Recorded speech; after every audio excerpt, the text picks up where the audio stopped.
तालिबान ने अफगानिस्तान पर कब्जा कर लिया, कोई असर हुआ क्या वहां? सांसदों को भी रातों रात सब कुछ छोड़ करके निकलना पड़ा कि नहीं निकलना पड़ा? बोलो, तुम्हें क्या लग रहा है तुम्हारे देश में ये स्थिति नहीं बन रही? तुम्हारे बीच से अगर किसी एक बहन बेटी ने कोई बात टीवी डिबेट के ऊपर बोल दी और वो बोली है जो लिखा हुआ है, प्रमाण है, वो झूठ नहीं है, वो कोई अलग से निकाल करके नहीं बोली। अगर किसी 80 साल के खूसड़, ध्यान रखना, मुसलमान को शादी करनी होती है तो वो यही उदाहरण उठा करके लाते हैं, यही वाले। पर आज यही बात अगर किसी बहन बेटी ने बोल दी और उनकी तादाद, उनकी हिम्मत देखो इतनी बढ़ गई कि उन्होंने जगह जगह देश के अंदर आग लगा दी। जब तुम्हारे शिव जी के बारे में बोला तो किसी के कानों पर चू तक नहीं रेंगी।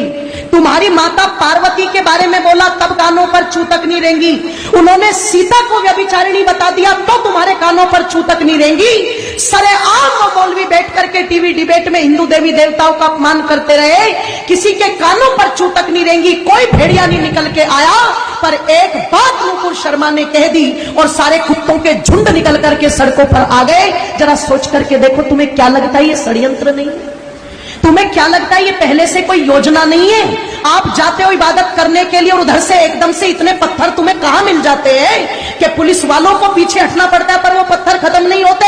आपको क्या लगता है इसके पीछे कोई योजना नहीं है? और इसके पीछे कोई योजना नहीं है कि जो भाईचारे के गीत सुनाए जाते हैं वो सारे के सारे गीत हमारे लिए है, क्या वो उन पर गीत लागू नहीं होता? अगर इतने शांति के स्थापित करने वाले हैं, अगर इतनी अल्लाह ताला की इबादत करने वाले हैं, तो जब नुपुर शर्मा के लिए देश में आग लगा दी तो जिन कुत्तों ने, ध्यान रखना, कन्हैया लाल की गर्दन काटी है, उनके लिए भी सड़कों पर आना चाहिए था कि नहीं आना चाहिए था? तब तो पता लगे कि ये भाईचारे का पाठ दोनों तरफ से चल रहा है। और तुम एक पक्ष को लेकर के आग लगा दो देश में और दूसरे पक्ष पर तुम दुदकारी मान करके बिल में घुस जाओ, इससे पता नहीं लगता। ध्यान रखना, इसलिए थोड़े से सचेत हो जाओ। थोड़ी सी तो आवश्यकता है आप लोगों को जागरूक होने की। थोड़ा सा तो विचार और मंथन चिंतन माताओं तुम भी करो कि तुम कर क्या रही हो आज। एक एक तुम्हारा बेटा, उसे तुमने इतना फुसफुसिया बना दिया, इतना फुसफुसिया बना दिया कि वो 15 मिनट धूप में नहीं खड़ा हो सकता, वो 2 किलोमीटर पैदल नहीं चल सकता। वो इतना फुसफुसिया सुख सुविधाएं देकर के बना दिया, सपना सजा करके बैठे, हम तो इतनी संपत्ति जोड़ के देके जाएंगे, हम तो इतना बैंक बैलेंस जोड़ के देके जाएंगे, हम तो इतने बड़े बड़े मकान दे करके जाएंगे। एक बात मेरी याद रखना, चाहे सब भूल जाना, एक बात मेरी पर याद रखना, सब भूल जाना।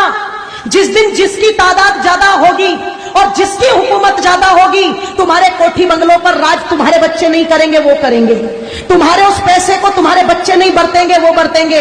तुम्हारी संपत्ति पर मालिकाना अधिकार तुम्हारा नहीं होगा, उनका होगा। अगर यकीन ना हो तो कश्मीर का इतिहास ज्यादा पुराना नहीं है, अगर यकीन ना हो तो पाकिस्तान को अलग हुए ज्यादा समय नहीं हुआ है, जब रातों रात अपना सब कुछ छोड़कर के वहां से भगना पड़ा था। वो जमीन भी छोड़ी, वो कोठी बंगले भी छोड़े, वो धन संपत्ति भी छोड़ी। और इससे ज्यादा और दुर्गति क्या होगी कि छोटे छोटे दुधमुहे बच्चों को अपना पेशाब पिला पिला करके भारत तक उनको लाना पड़ा। तुम सोच करके देखो, ये स्थिति हो चुकी है। और अगर ये पहले हो चुका है, आगे नहीं होगा, ऐसा बिल्कुल भी मान करके मत चलना। क्योंकि जो कौम अपने भूले इतिहास से शिक्षा नहीं लेती, उस कौम के मिटने में कभी भी देर नहीं लगती।